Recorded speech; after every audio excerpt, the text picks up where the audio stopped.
नमस्कार दोस्तों, स्वागत है आप सभी का मेरे YouTube चैनल इन्फो अकेडमी पर। और आज की इस वीडियो में आप एक भर्ती के नए नोटिफिकेशन के बारे में जानेंगे।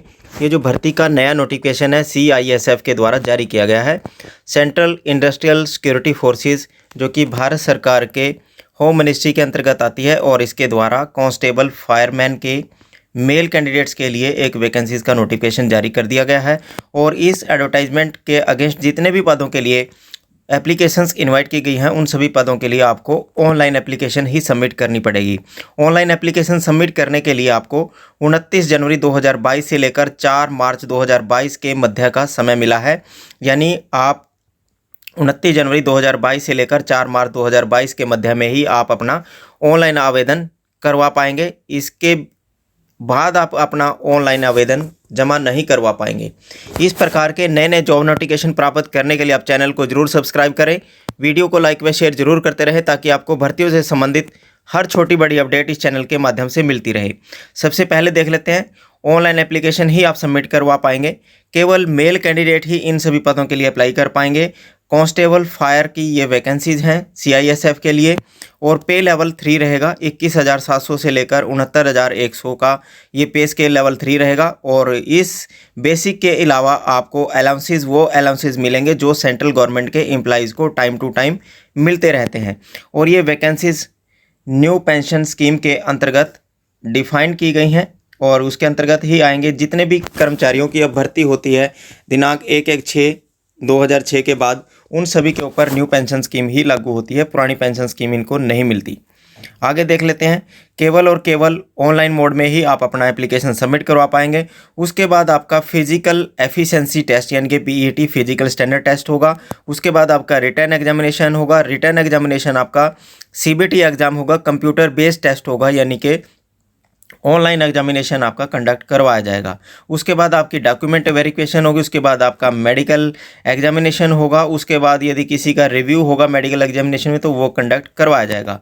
रिटर्न एग्जामिनेशन कंप्यूटर बेस्ड होगा, कंप्यूटर के ऊपर ही कंडक्ट करवाया जाएगा। और ये 2 भाषाओं में आपका कंडक्ट करवाया जाएगा, इंग्लिश और हिंदी लैंग्वेज में आपका कंडक्ट करवाया जाएगा।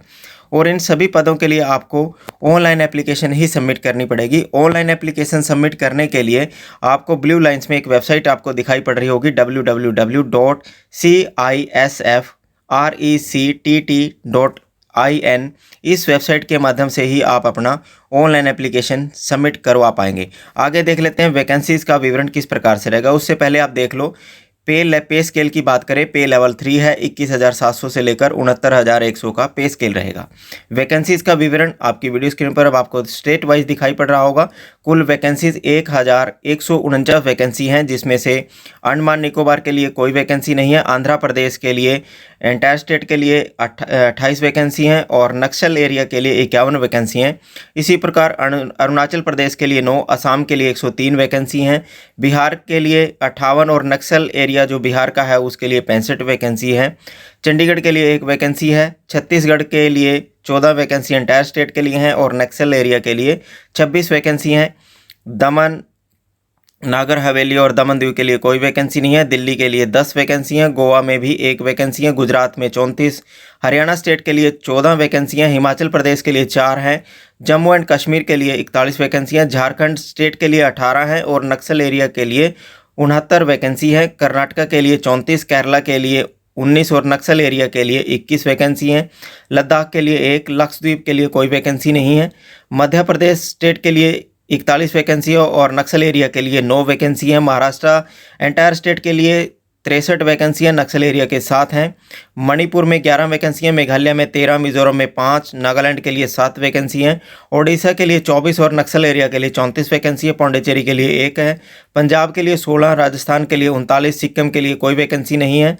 तमिलनाडु के लिए 41, तेलंगाना में एंटायर स्टेट के लिए 20 हैं, और नक्सल एरिया तेलंगाना का 10 वैकेंसी हैं। त्रिपुरा के लिए 15 वैकेंसियाँ। उत्तर प्रदेश के लिए 112 वैकेंसियाँ, उत्तराखंड के लिए 6 हैं। वेस्ट बंगाल में एंटायर स्टेट के लिए 51 है, और नक्सल एरिया के लिए 3 वैकेंसियाँ। कुल 1,149 वैकेंसी कांस्टेबल फायर के लिए हैं, जिसमें से जनरल सैनिक के लिए वैकेंसी जो 4,800 79 वैकेंसी हैं। और इसी प्रकार जो आगे जो EWS SC ST की वैकेंसी हैं वो भी आपको 113 EWS के लिए, SC के लिए 161, ST के लिए 137 और 249 वैकेंसी जो है वो OBC के लिए आरक्षित रखी गई हैं। इन सभी पदों के लिए आपको ऑनलाइन एप्लीकेशन ही सबमिट करवाना पड़ेगा।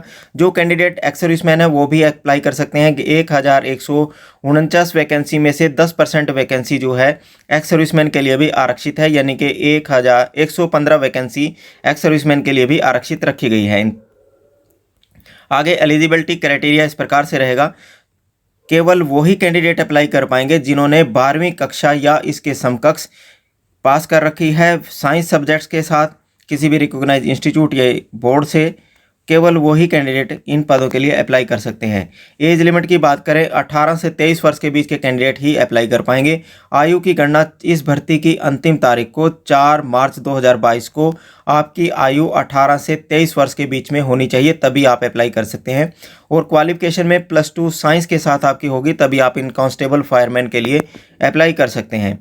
जो कैंडिडेट SC ST हैं उन्हें ऊपरी आयु सीमा में 5 वर्ष की, OBC को 3 वर्ष की, एक्स सर्विसमैन को 3 वर्ष after deduction of military service की, और जो children of dependent of victim killed in the 1984 Sikh rights में हैं उन्हें भी ऊपरी आयु सीमा में छूट प्रदान की जाएगी भारत सरकार के नियमों के मुताबिक। फिजिकल स्टैंडर्ड आपका इस प्रकार से रहेगा, कम से कम आपकी हाइट जो है 170 सेंटीमीटर होनी चाहिए और चेस्ट बिना फुलाए 80 सेंटीमीटर और फुलाकर 85 सेंटीमीटर आपकी चेस्ट होगी, तभी आप इन पदों के लिए अप्लाई कर सकते हैं। ये आपका फिजिकल क्राइटेरिया रहेगा। वेट आपका अकॉर्डिंग टू आपकी हाइट होना चाहिए। इसी प्रकार मेडिकल स्टैंडर्ड जो भी भारत सरकार के नियम होंगे उसके मुताबिक आपका मेडिकल स्टैंडर्ड मेडिकल टेस्ट लिया जाएगा। इन पदों के लिए जो आपने एप्लीकेशन फ़ीस जमा करवानी है उसका विवरण भी आपको आपकी वीडियो स्क्रीन पर अब आपको दिखाई पड़ रहा होगा पॉइंट नंबर 8 के ऊपर इस एडवर्टाइजमेंट के। सभी कैंडिडेट को अप्लाई करने के लिए 100 रुपये प्रति एप्लीकेशन फ़ीस के रूप में पे करना होगा। जो कैंडिडेट SC हैं, ST हैं, एक्स सर्विसमैन हैं और एलिजिबल हैं रिजर्वेशन के लिए, उन्हें एग्जम्प्टेड है पेमेंट ऑफ फी से, यानी कि SC ST और एक्स सर्विसमैन कैंडिडेट को किसी भी प्रकार की कोई एप्लीकेशन फ़ीस नहीं देनी है। केवल जनरल, OBC और इकोनॉमिकली वीकर सेक्शन के जो कैंडिडेट हैं और इन पदों के लिए अप्लाई करना चाहते हैं उन्हें 100 रुपये प्रति एप्लीकेशन फ़ीस के रूप में आपको पे करना होगा। आप इन सभी पदों के लिए ऑनलाइन अप्लाई कर सकते हैं। ऑनलाइन अप्लाई करने के लिए आपको 4 मार्च 2022 तक का समय मिला है और जो फीस है वो चालान के माध्यम से SBI में जाकर, SBI बैंक में आप जाकर पेमेंट इन कैश के रूप में भी पे कर सकते हैं। SBI का एक चालान जनरेट हो जाएगा, वो चालान जनरेट करके आप 7 मार्च 2022 से पहले जमा आपको करवाना पड़ेगा और जो चालान है वो आपका जनरेट हुआ होना चाहिए 4 मार्च 2022 से पहले इस भर्ती की अंतिम तारीख तक। इस प्रकार आपका जो एग्जामिनेशन है वो भी कंप्यूटर बेस्ड एग्जामिनेशन आपका कंडक्ट करवाया जाएगा। रिटन एग्जामिनेशन जो है वो कंप्यूटर बेस्ड रहेगा और उसके बाद आपका फिजिकल एफिशिएंसी टेस्ट होगा, रिटन टेस्ट होगा, उसके बाद डॉक्यूमेंट वेरिफिकेशन, मेडिकल एग्जामिनेशन होगा, तब जाकर आपका सिलेक्शन होगा।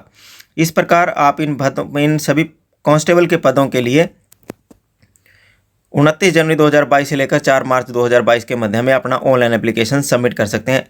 केवल वही कैंडिडेट सबमिट करवा पाएंगे जिनके पास हाइट 177 सेंटीमीटर, 80 से 85 सेंटीमीटर आपकी चेस्ट और प्लस आपकी +2 विद साइंस आपकी होनी चाहिए, तभी आप इन सभी पदों के लिए अप्लाई कर पाएंगे।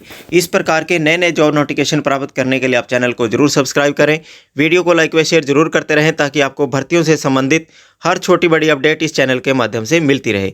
धन्यवाद।